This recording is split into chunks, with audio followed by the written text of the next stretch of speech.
우리가 지난 시간에 10절부터 13절까지 말씀을 함께 나누는데, 그때 이제 이 싸움, 영적 싸움에 대한 말씀을 조금 했죠. 우리의 싸움은 혈과 육의 싸움이 아니다. 그래서 사탄과의 싸움이기 때문에 이를 가리켜서 영적인 싸움이라 한다. 그런 말씀을 같이 나눴습니다. 이제 오늘은 이어지는 말씀인데,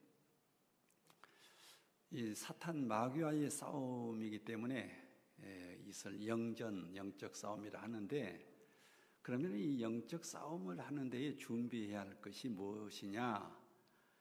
그걸 가리켜서 이제 우리가 이 군인이 무장을 전투에 나갈 수 있게 이제 완전한 그 무장을 하고 나가는 것을 가리켜서 완전 무장이라 한다. 완전 무장이라 그렇게 말하죠. 그런 것처럼 우리가 영전에 임할 때에 우리의 완전 무장은 무엇이냐 하는 것을 오늘 말씀하고 있죠. 이것을 가리켜서 뭐라 한다? 하나님의 뭐라? 하나님의 전신갑주를 입으라 그랬죠. 입으라 하는 말은 하나님의 전신갑주, 다시 말하면 완전 하나님 전신갑주로 무장하라, 이제 그런 말씀이죠.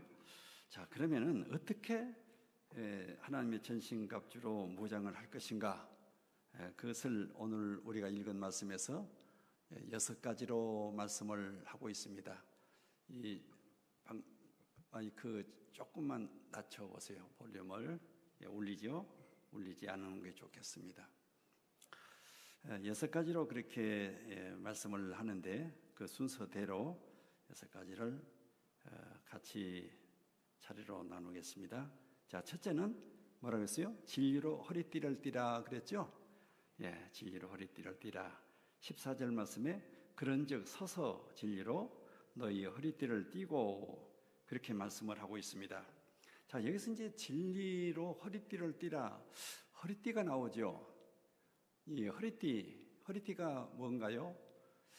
남자 옷은 그렇지 않은 옷도 있기는 있는 것 같은데, 일반적으로 남자들은 허리띠 없는 옷이 없죠. 다 허리띠를 질끈 동에 매야 출근도 할 수 있고 뛰기도 할 수 있고 일할 수가 있는 것이 일상적인데, 여성 옷은 조금 다릅니다만, 그래도 여성들도 어떤 경우에 어떤 힘든 일을 할 때는 어때요?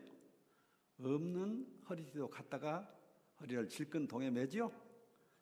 그렇게 하고 힘든 일도 잘 감당을 해냅니다. 그러니까 이 허리띠라고 하는 것은 옷이 불편하게 펄럭거린다든가 하는 것을 막기 위해서 위아래 옷을 함께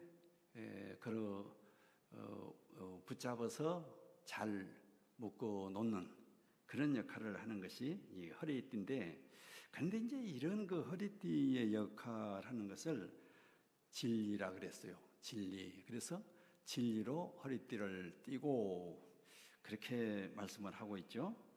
그와 마찬가지로 우리의 영적 싸움에도 우리 허리를 단단히 묶어 놓은 것처럼 우리의 영적인 생활, 우리의 영적인 삶을 그렇게 단단하게 묶어 매는 것이 있어야 되는데, 그게 바로 진리다.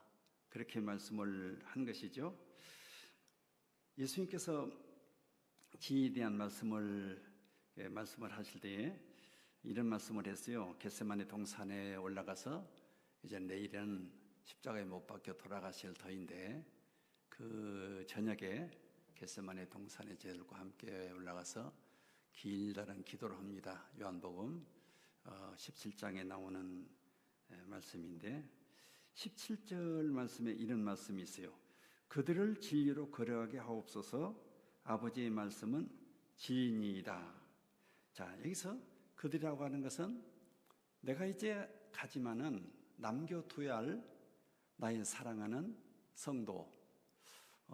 그때 당시의 성도는 뭐 지금에 비교할 수 없을 정도로 얼마 안 될 수 있지만은, 그러나 그 모든 성도들이 내가 이제는 남겨두고 세상에 남겨두고 떠나가지만은 그들을 하나님께서 진리로 걸어가게 하옵소서. 그러면서 아버지의 말씀은 뭐라 그랬어요? 진리니이다. 아버지의 말씀은 진리이기 때문에 진리로 단단히 묶어서 거룩한 삶을 살게, 하나님의 아들, 딸답게 살게 하나님께서 거룩하게 하옵소서. 그렇게 해 주시기를 요망합니다. 그 마지막 시간에 기도거리가 얼마나 많겠어요. 그런데 이렇게 진리로 성도를 단단히 진리로 묶어달라고, 진리로 무장하게 해달라고, 진리로 거룩하게 해달라고, 이후로는 내가 없어도, 내가 땅에 없어도 진리의 말씀으로 살아가게 해 주옵소서 하는 그런 간구였던 것이죠. 우리는 이 진리의 말씀, 하나님 말씀인 진리라고 하는데, 진리의 말씀인 이 말씀 없이는 우리가 거룩한 삶을 살 수가 없습니다. 여러분은 어떻습니까? 여러분 살면서 하나님 말씀이 종종 생각이 나서 그 말씀에 의해서 자신의 생각을 고치고, 혹은 어떤 행위, 어떤 결정 마음으로 하고자 했던 어떤 것을 고치고 그래 본 적이 있어요? 아마 있을 거예요. 그 없는 사람이 여기 앉아 있을 리가 없어요. 그렇죠? 예, 그래요. 우리가 성도라고 하면은, 우리가 신앙생활을 하고 살아간다 하면은 우리의 말씀이 나를 세워줘요. 나를 붙들어줘요. 나를 묶어줘요. 흩어지지 않냐게, 해이한 마음 갖지 않게 단단하게 바로 똑바로 세워줘요. 하나님과 말씀이 연결시켜줘요. 그래서 이 말씀이 허리띠를 묶어놓은 것처럼 이 말씀이, 진리가 나를 세워주고 나를 단단히 하나님의 자녀답게 묶어주는, 연결시켜주는 그런 역할을 마땅히 해야 되고, 그러므로 우리가 이 진리의 말씀을 소중히 여기고 진리의 말씀과 함께 살 때에 우리는 사탄의 공격을 물리칠 수가 있고 능히 당당하게 서서 하나님의 뜻을 받들어 나갈 수가 있습니다. 자, 두 번째로 의의 호심경을 붙이라는 말씀을 했어요.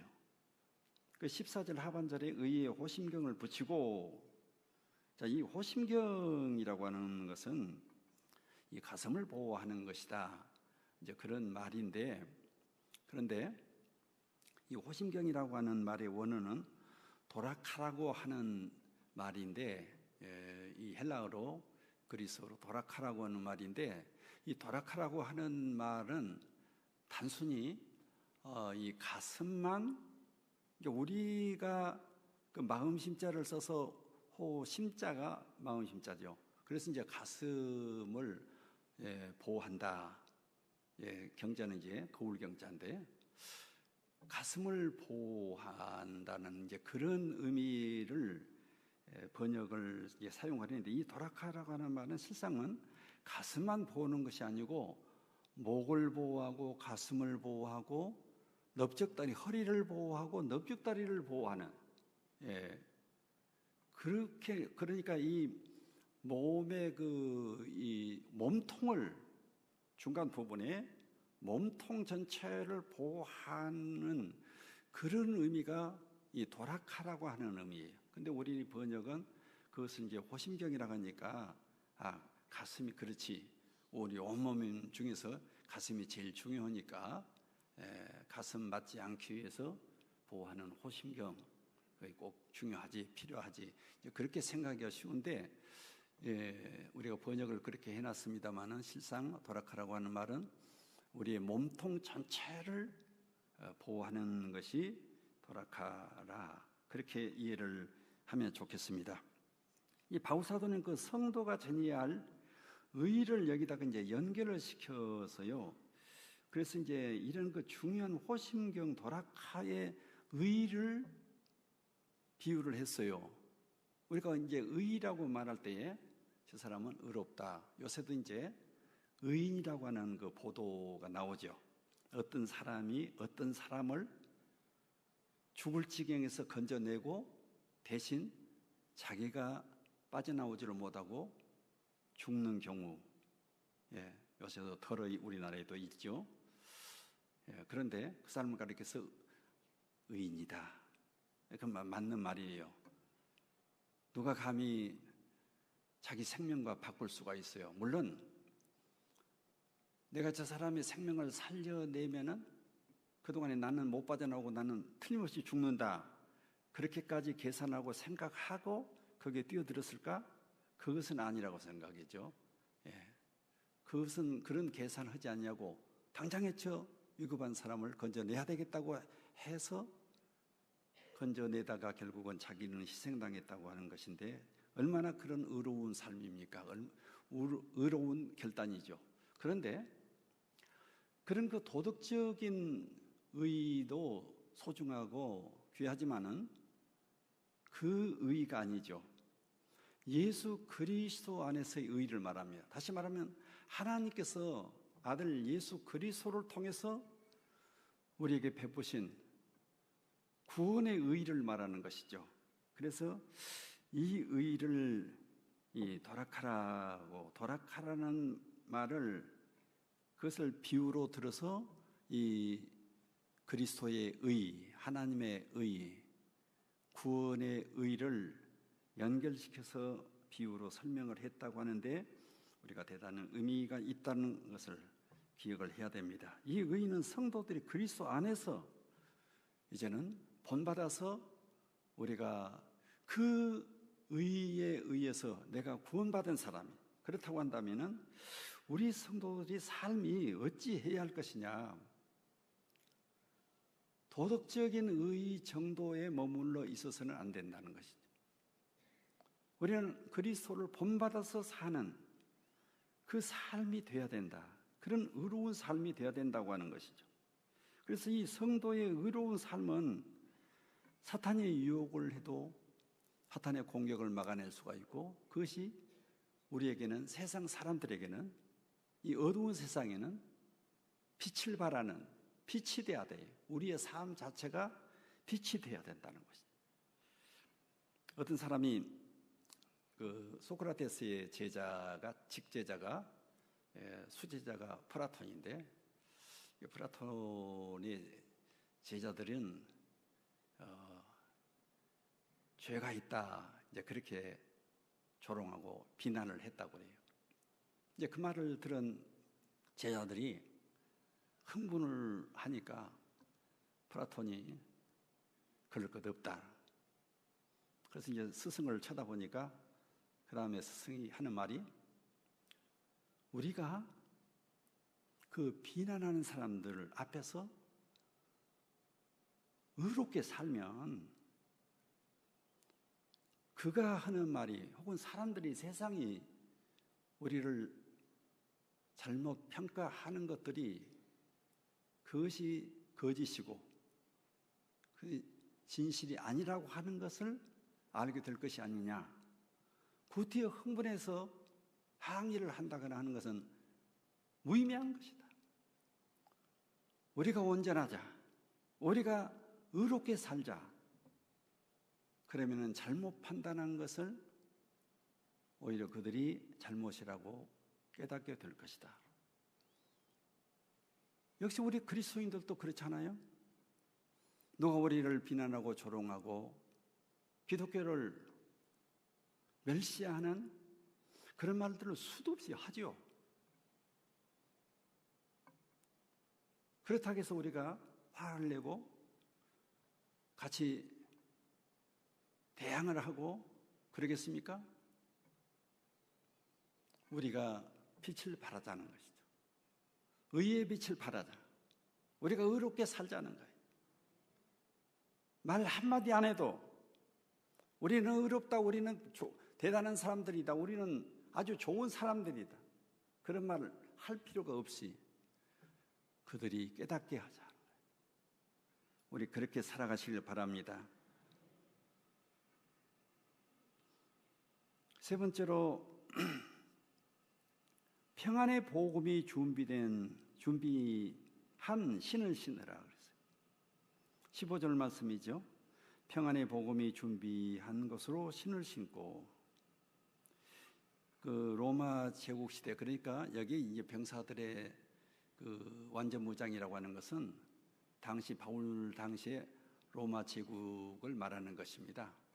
거기에 이스라엘의 실장 그들은 그때 당시는 군대가 없었으니까요. 지배받는 처지에서 군대가 없고 로마의 군대들이 와 있고 그랬습니다. 그 로마의 군대들이 병사가 신는 이제 군화죠. 그 군화는 가죽으로 만들어져 가지고 그 밑바닥을 철판으로 그 철판을 받쳐놓는 그런 신이었다고 합니다. 그래서 그 신을 신고 나가면은 무슨 뾰족한 못이라든가 혹은 어떤 이 날카로운 어떤 것으로 장애물을 놔서도 그것도 밟고 뛰어넘어서 얼마든지 달려갈 수 있게 그런 당당한 대단한 군화를 신는 것이 로마의 군대였다고 그럽니다. 그래서 이제 철판 속에 있는 로마 군인의 그 발이 어떻겠어요? 어떤 날카로운 것을 밟아도 두려울 것이 없는 것이죠. 그래서 그 철판을 붙인 그런 그 대단한 군화 속에 있는 발이 안전한 것처럼, 그리고 우리가 평안의 복음이 준비한 것으로 신을 신는다 그랬어요. 그런 신을 신고 발이 안전한 것처럼 우리는 무엇 속에 있어야 되느냐 하면은 우리에게 평안을 주는 복음 안에 있을 때에 우리는 안전하다, 바로 그런 뜻을 말씀하고 있습니다. 저는 6.25꽤 나이가 든 사람이어서 6.25 전쟁이 막 끝나고 한 3년 반쯤 지내서 제가 1957년 초에 이제 군대에 갔어요. 이제 그때의 군대라는 것은 지금도 뭐 군인에 가면은 뭐가 어쩌고 저쩌고 뭐가 불편하고 못 살겠다고 자살하는 군인들이 사고로 죽는 것보다 더 많고 그런다고 그러는데, 그때는 자살하는 사람이 없었습니다. 그런데 그러면은 군대의 그 생활이 어떠느냐? 지금과는 하늘과 땅 차이요. 지금이 하늘이라고 한다면은 그때는 정말 땅바닥이었고, 그런 처지인데, 예를 들어서 훈련소에 논산 훈련소에 막 들어가니까 이제 이렇게 신을 나눠줘요. 그래서 이제 그 군인에서 쓰는 말이 있습니다. 발에 신을 맞춰 신는 것이 아니라 신의 발을 맞춰 신는다. 그러니까 이 군화를 나눠주는데 자기 발에는 작기도 하고 어떤 발에는 크기도 하고 그렇단 말이에요. 그런다고 해서 바꿔달라고 못하는 거예요. 그냥 열어서 순서대로 주면은 그게 자기 것이 되는 거예요. 커서 철푸덕거리고 뛰든지 작아서 벗겨지면서 발이 벗겨지면서 피가 나오고 쩔쩔 매든지 간에 그건 문제가 안 돼. 자기가 받은 것이 자기 거예요. 거기에 맞춰서 발을 신에 맞춰서 훈련 다 마치도록 한 달이 넘도록 하루에 10리도 20리도 앞에 총을 하고 뛰어가서 훈련장에서 훈련하고 돌아오고 그렇게 살았어요. 그래도 자살하는 사람 하나도 없고 도망도 못 치지만은 도망치려고 하는 사람도 하나도 없고 그랬어요. 그럴 때에 이 발이라고 하는 것이 저녁에 돌아와서는 발 주무르는 거예요. 발이 얼마나 아픈지, 신이 작아가지고 발이 얼마나 아픈지, 벗겨지고 피가 나오고 그래도 참고 하루하루를 그렇게 살아가는데 고통이 보통 고통이 아니죠. 가만히 있으면 몰라도 날마다 뛰어야 되니까, 몇십 리씩을 뛰어야 되니까. 그런데 여기 말씀에는 평안의 복음이 준비해야 하는 것으로 신을 신고 그랬어요. 그러니까 평안의 복음을 그 신 안에서 좋은 준비된, 여기 준비한 신이라 그랬잖아요. 마구 그냥 신에 발 맞춰서 신고 살아라고 하는 식이 아니고 그 발에 적합하도록 맞춘 신이면은 얼마나 좋겠어요. 그런 신으로, 준비된 신으로 발이 평안한 것처럼 평안의 복음이 준비한 신을 신고, 그러니까 이건 무슨 말이냐면 비유적인 표현인데 신에다가 비유를 하고 있는데, 이 복음이라는 것은 평안의 복음이라는 것입니다. 복음 안에 있는 사람은 그 발이 좋은 신을 신어서 그 발이 평안한 것처럼, 안전한 것처럼, 어디든지 뛰어갈 수 있는 것처럼, 뛰어가도 당당하고 불편함이 없는 것처럼, 이 복음 안에서 우리는 평안을 누리고 살아갈 수 있다고 하는 사실을 말하고, 지금 사탄과의 전쟁이니까 달려드는 사탄의 군사, 그것을 능히 감당하는데 부족함이 없고 불편함이 없다고 하는 것이죠. 그래서 이 준비된 영적인 군사, 평안의 복음으로 준비된 영적인 군사는 얼마든지 당당하게 영적인 전쟁에서 승리하고 사탄을 물리칠 수가 있다고 하는 말씀에서, 그러므로 우리가 진실로 나는 평안의 복음 안에 있는 건가 하는 거예요. 여러분 자신은 나는 평안의 복음 안에 있는가? 내가 그 신 안에 발이 안전한 것처럼 내가 예수 그리스도의 복음 안에서 진실로 안전한가? 당당할 수 있는가? 사탄의 권세를 물리칠 수 있는가?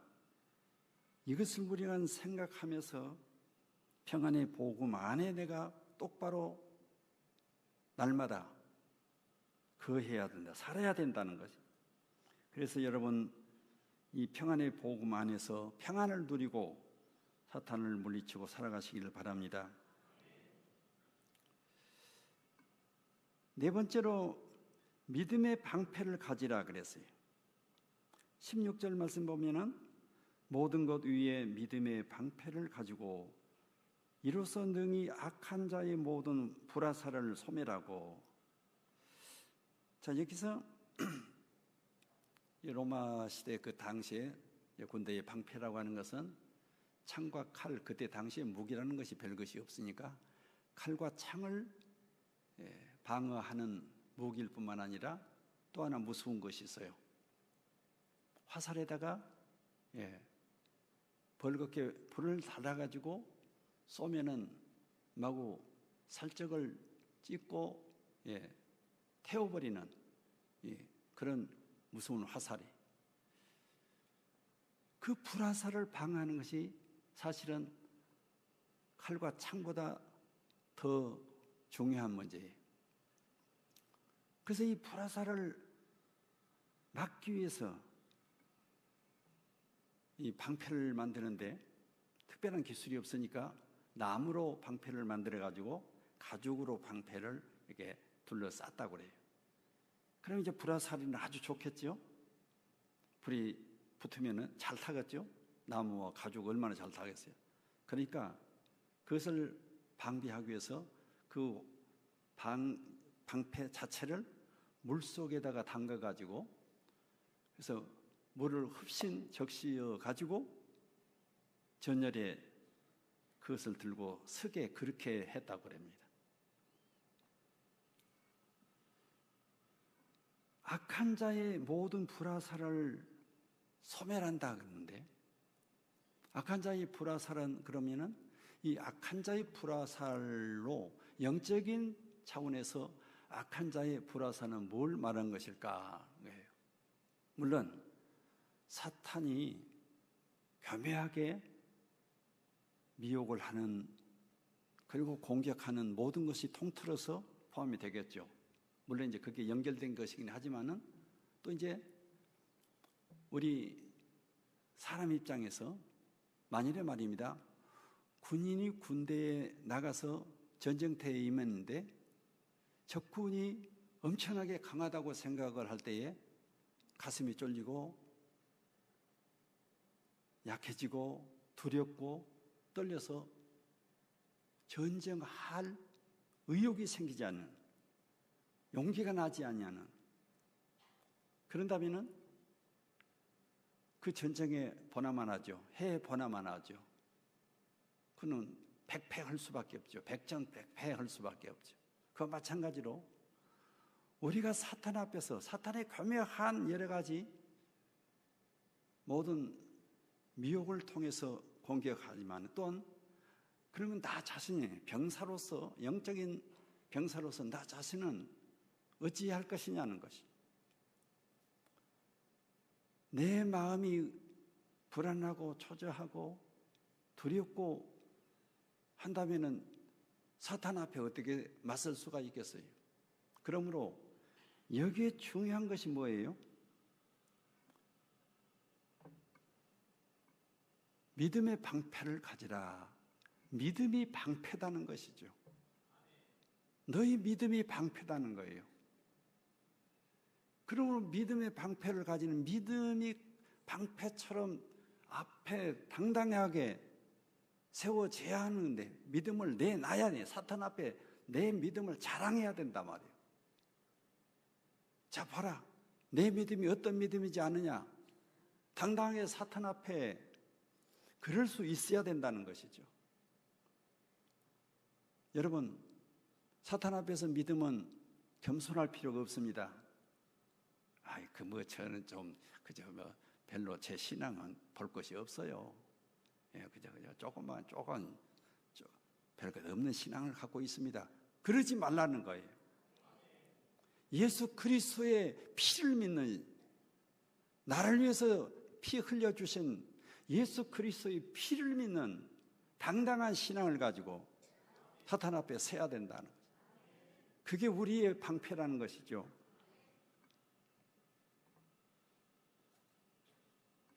악한 자의 모든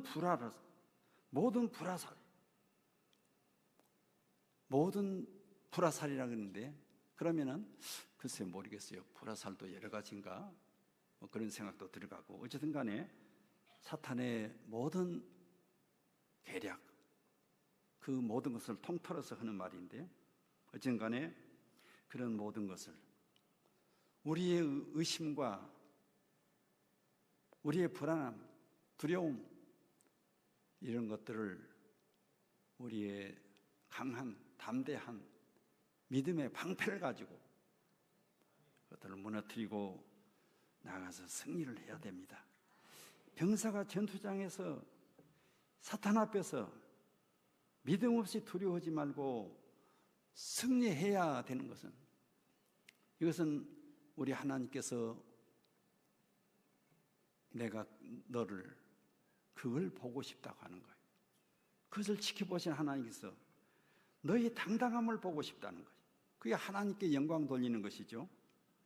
믿음의 방패를 가지고 사탄의 모든 불화살을 소멸하라 그랬어요. 베드로전서 5장 8절 말씀 자막에 나오죠. 같이 한번 읽을까요? 근신하라, 깨어라, 너희 대적 마귀가 우는 사자와 같이 두루 다니며 삼킬 자를 찾나니 믿음에 굳게 하여 그를 대적하라. 예. 너희는 믿음을 굳게 하여 그를 대적하라 그랬어요. 이 사탄의 불화살 같은 그런 공격을 맞는데 안전한 방패는 바로 믿음의 방패다, 신앙의 방패다는 거예요. 그것이 우리의 믿음이라는 것이죠. 하나님의 권세와 능력이 함께 하신다는 이 확신을 가지고 여러분, 우리 믿음의 방패로 사탄의 모든 불화살, 모든 공격을 막을 수 있기를 부탁합니다. 자, 다섯 번째로 구원의 투구를 쓰라 그랬어요. 구원의 투구와 성령의 검 곧 하나님의 말씀을 가지라. 뒤에 것은 또 6번째에 해당이 되고요. 구원의 투구라 그랬어요. 이 구원의 투구를 쓰라는 말인데요. 이 투구하면은 철모죠. 현대 군인들이 쓰는 철모. 철모는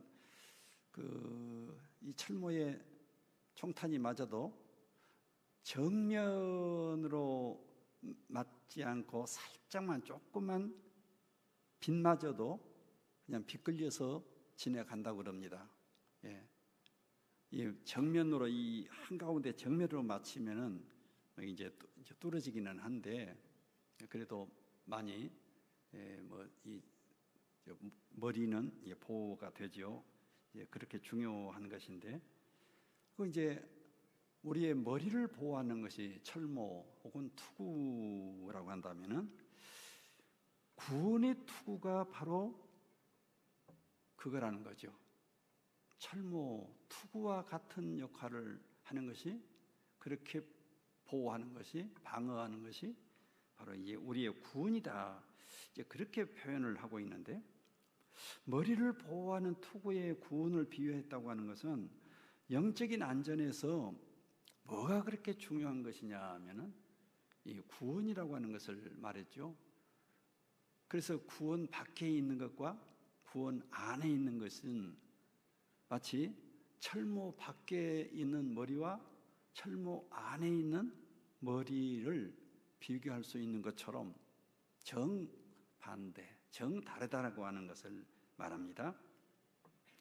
그래서 이 머리를 보호하는 투구의 구원을 비유해서 그만큼 우리의 구원은 바로 우리 전체를 안전하게 보호하는 것이 된다고 하는 것을 가장 중요한 안전한 방법이 바로 구원의 투구라고 표현한 이 구원을 말하고 있습니다. 그래서 이 투구를 쓴 머리가 안전한 것처럼 구원 안에 들어간 성도는 언제까지 안전할까요? 여러분 언제까지 안전하다고 생각하셔요?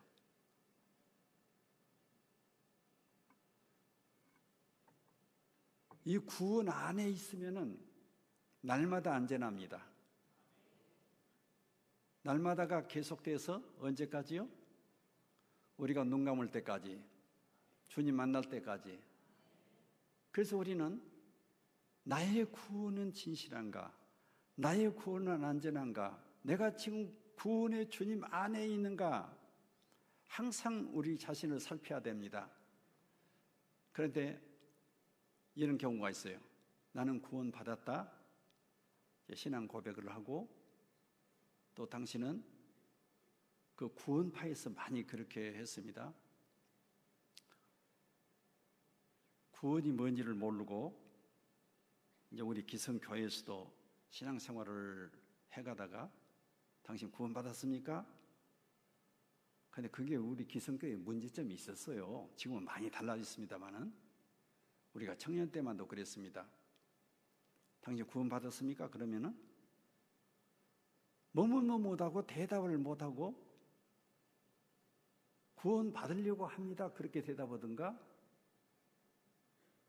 천국 가서 구원 받을 줄로 생각합니다. 그렇게 대답하는 사람도 있어요. 그 말 맞아요? 여기서 구원 못 받았는데 천국 가면은 합격시켜 줄까요?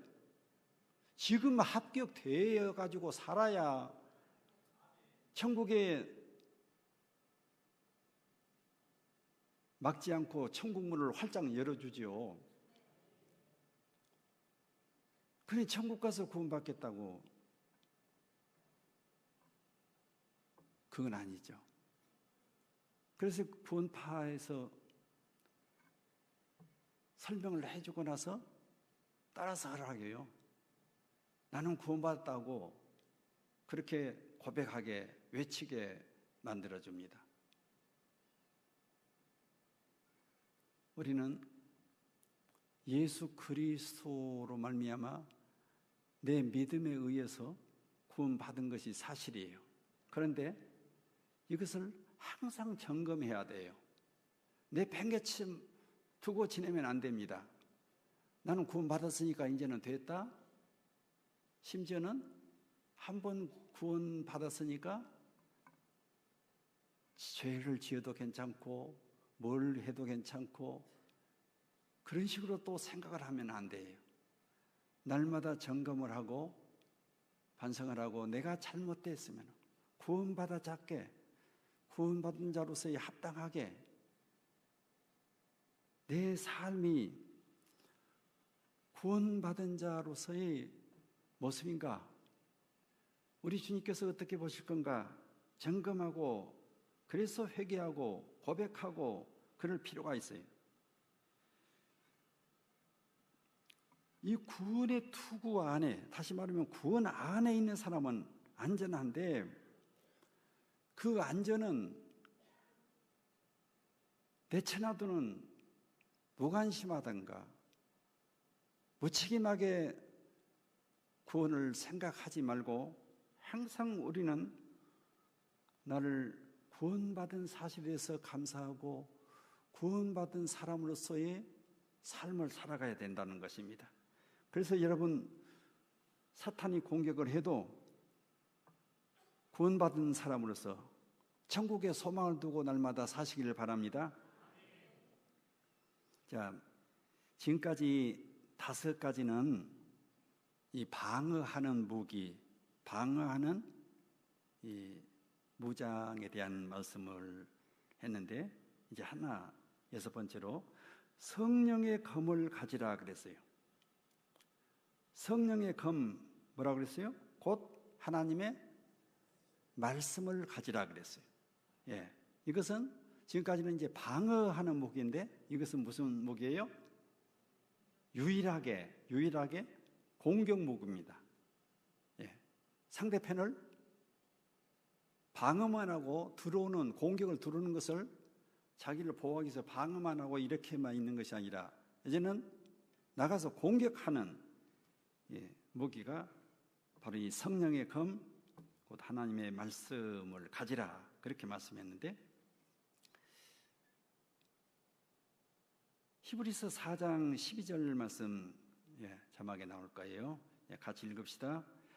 하나님의 말씀은 살아있고 활력이 있어 좌우에 날선 어떤 검보다도 예리하여 혼과 영과 및 관절과 골수를 찔러 쪼개기까지 하며 또 마음의 생각과 뜻을 판단하나니. 자, 이 보세요. 하나님 말씀은 이렇다는 거예요. 뭐라고 했어요? 살아있고 활력이 있어서 좌우에 날선 어떤 검보다 더 예리하다. 그래서 혼과 영과 및 관절과 골수를 찔러서 쪼개기까지 하고 마음의 생각까지라도 뜻을 수술하고 잘못된 것은 도려내고 또 판단한다, 가려낸다는 거예요. 자, 이런 그 날카로운 성령의 칼, 성령의 검, 성령의 칼이 하나님의 말씀을 공격하는 사탄을 이 성령의 검이 하나님의 말씀이 받아서 오히려 그 상대를 사탄의 군세를 공격할 수 있다고 하는 것을 말해요. 그래서 무찌를 수 있다는 거예요. 우리가 다른 예들도 수없이 많이 말할 수 있지만 제일 중요한 것은 예수님께서 어떻게 했어요? 예수님도 시험을 받으셨죠? 예수님은 몇 번 시험 받으셨어요? 2번? 3번 받으셨죠? 제일 먼저 예수님께서 시험 받으신 것이 뭐예요? 40일 금식 기도하시고 광야에서 줄이실 때에 예수님도 육체를 가지고 있기 때문에 우리가 먹지 않고 지내면은 배가 고파서 쩔쩔 매는 것처럼, 물론 예수님이 쩔쩔 매셨다 그런 말은 아니지만은 예수님도 그렇게 생리적으로 쉬지 않게 배고픔을 느끼셨던 것이죠. 그때에 사탄이 찾아왔어요. 와서 공격하는 것이죠. 그게 시험이에요. 그런데 저는 그렇게 생각해요. 예수님이 입으로 훅 불어버리기만 해도 꺼져버릴 것이 사탄인데 왜 사탄에게 3차례나 그렇게 시험을 받으셨을까? 그런 의문도 있어요. 그런데 저는 이렇게 생각합니다. 그래, 그것은, 이 문제는 예수님은 사실은 문제도 아니죠. 그런 기회가 있었을 뿐이지. 그런데 이것을 통해서 우리를 품자고 하는 거예요. 우리가 얼마나 시험을 받고 얼마나 이런 처지에 많이 처합니까? 거기서 탈출하고 승리에 나올 수 있는 비결을 우리에게 이를 통해서, 예수님의 그 시험 받은 것을 통해서 터득하라고, 배우라고 짐짓 예수님께서 시험을 받아서 본을 보이셨다. 맞습니까? 그러죠? 그렇게 생각하시 바랍니다. 예. 예수님께서 왜 시험을 받으셔? 얼마든지 해봤으면 될 텐데, 예수님도 그렇게 끌려다니면서 시험을 받으시기 그렇게 약하신가? 아니에요. 그렇지 않아요. 우리를 위해서 시험 받을 때 내가 이렇게 너희에게 보인 것처럼 너희들도 그렇게 해서 이겨라는 거예요. 그런데 예수님이 사용하신 무기가 뭐였어요? 하나님 말씀이었죠. 하나님 말씀이었어요. 처음부터 끝까지 그랬어요. 맨 먼저 무슨 시험 받았어요? 시장하실 때에 그 광야에 그 돌이 참 많아요. 여러분 여기 가보신 분도 계시겠지만 이스라엘의 그 광야라고 하는 데가요, 올록볼록이면서 이 돌들이 얼마나, 바위도 많고 돌도 많고, 그런 곳이에요. 그 무인정에 들어가서 그 막막한 곳에 가서 예수님께서 40일 동안 지내면서 그 시험을 줄이시고, 다 끝나자 사탄이 와서 시험 받을 때에, 그래서 사탄이 뭐라고 했어요? 이 돌들로 떡이 되게 하라. 너 할 수 있잖아. 예수 너 할 수 있잖아. 그건 사탄도 알아요. 예수님이 얼마든지 할 수 있는 줄 알아요. 말씀만 하시면 얼마든지 돼요. 그러니까 너 할 수 있잖아. 왜 줄이고 있어? 왜 배고프고 있어? 그거예요. 그래, 내가 못 할 줄 알아? 하고 예수님이 하신 것이 아니라 물리셨죠? 무엇으로요? 말씀으로 물리신 거예요. 그 다음에 또 무슨 시험 받았어요? 높은 성전 꼭대기에 세워놓고 뛰어내리라. 그러면은 너희 천사들이 있잖아. 너희 천사들이 밑에 떨어져서 발 다치지 않냐게 잘 받아줄 거야. 얼마든지 가능한 얘기예요. 100번도 가능해요. 그러나 예수님께서 안 하셨죠. 그 다음에는 어땠어요? 더 높은, 세상이 돌아보면은 다 보이는 것처럼, 어디 다 보였겠어요? 다 보이진 않죠. 넓게 많이 볼 수 있는 곳에, 높은 산에 올라가서, 자 봐라, 다 이거 내 거다. 나한테 절만해. 한 번만 잘해라. 그러면은 내가 이 천하만국을 다 너에게 주마. 그래, 예수님께서 그런 시험을 받으시고, 마태복음 4장 10절 제가 읽습니다. 이에 예수께서 말씀하시되 사탄아 물러가라. 기록되었을 때 말은 무슨 말이요? 성경에 말씀하시기를, 하나님 말씀에 이렇게 기록되어 있는데, 주 너희 하나님께 경배하고 다만 그를 섬기라. 사탄아 물러가라. 여러분 평상시도 사용하세요. 어떤 유혹, 어떤 것이 마음속에 찾아들어오면은 혼자 지내면서도 할 수 있습니다. 사탄아 물러가라. 그리고 좋은 생각 가질 수 있어요. 그렇게 하시기 바랍니다. 그래서 사탄을 이기세요. 우리 예수님께서 사용하신 방법이에요. 말씀으로. 그래서 성령의 검이라 그랬잖아요. 그것을 성령의 칼이에요. 하나님 말씀은 성령의 칼이에요. 여러분, 성령의 칼은 어때요? 선반 위에다가 잘 보관을 해야 되겠죠? 먼지 안 묻게. 어때요?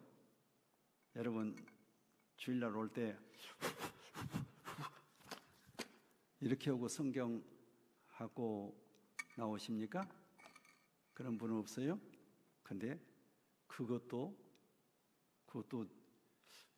괜찮은 수준이라는 줄 몰라요. 왜요? 요새는 성경 가지고 나온 것 자체가 귀찮아. 그래서 성경 안 갖고 다녀요. 그래서 핸드폰 꺼내가지고 핸드폰에 다 들었어요. 성경. 저도 이 안에 성경, 큰 글자 성경 이 안에 다 나와요. 어디서 펴보니 다 읽을 수 있어요. 그래서 그거 펴가지고 할 수 있어요. 여러분, 할 수 있어도 하지 않아야 할 것들이 있어요.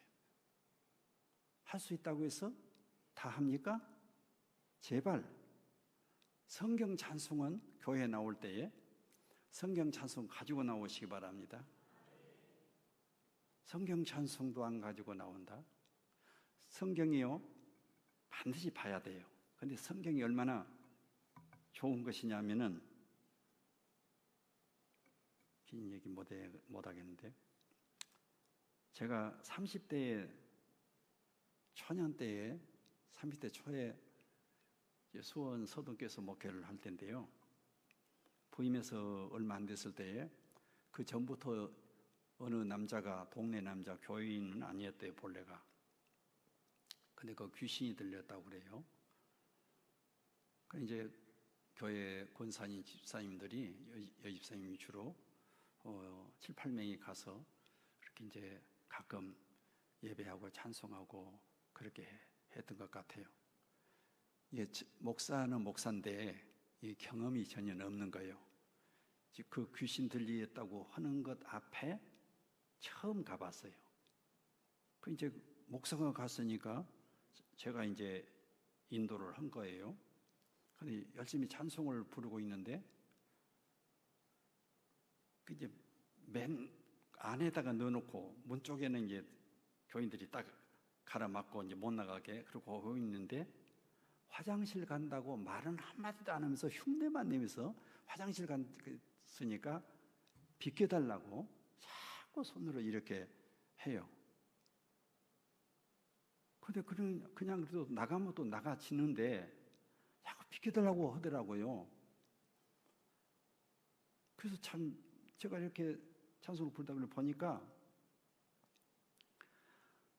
우리 권사님들이, 집사님들이 그 문 쪽에 성경을 서로 머리를 맞춰서 연결해 가지고 딱 포위를 해 놓은 거예요. 길을 막아놨어요. 찬송 부르면서.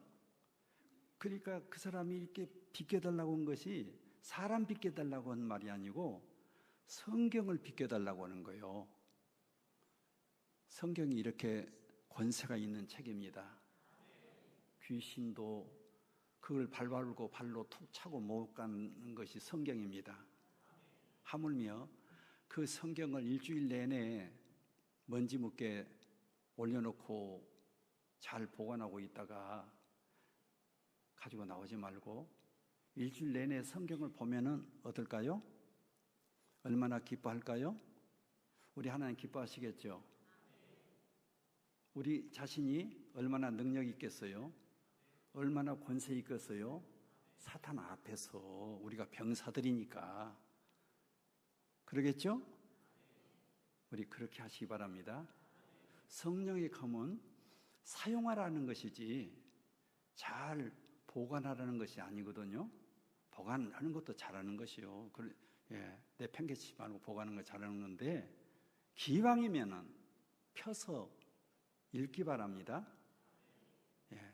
하루에 단 한 장을 읽어도요. 그렇게 하시기 바랍니다. 1년에 가야 성경 한 절도 읽지 않고 지내간다면은 그 해를 어떻게 살았어요? 따라서세요. 헛살았다. 하나님 앞에서는 적어도 그래요. 헛산 거예요. 뭘 대단한 일을 했을런지 모르지만은 하나님 앞에서는 헛산 것이에요. 하나님 말씀과 관계없이 하나님 말씀은 교회에 와서만 듣기만 하는 겁니까? 아니죠? 예. 하나님 말씀은 장식품이 아니에요. 보관은 장식품이 아니에요. 예수님처럼 성령의 칼을 사용하시기 바랍니다. 예. 예. 날카롭게. 예. 숫돌에다가 잘 갈아서 날카로운 것처럼 하나님 말씀을 늘 읽고 그래서 날카로운 성령의 칼을 지니고 여러분 세상을 이기고 사시기를 부탁합니다. 그래서 이 완전 무장, 하나님의 전신갑주를 무장하라 하는 말씀을 간직하고 승리의 삶을 사시기를 부탁합니다.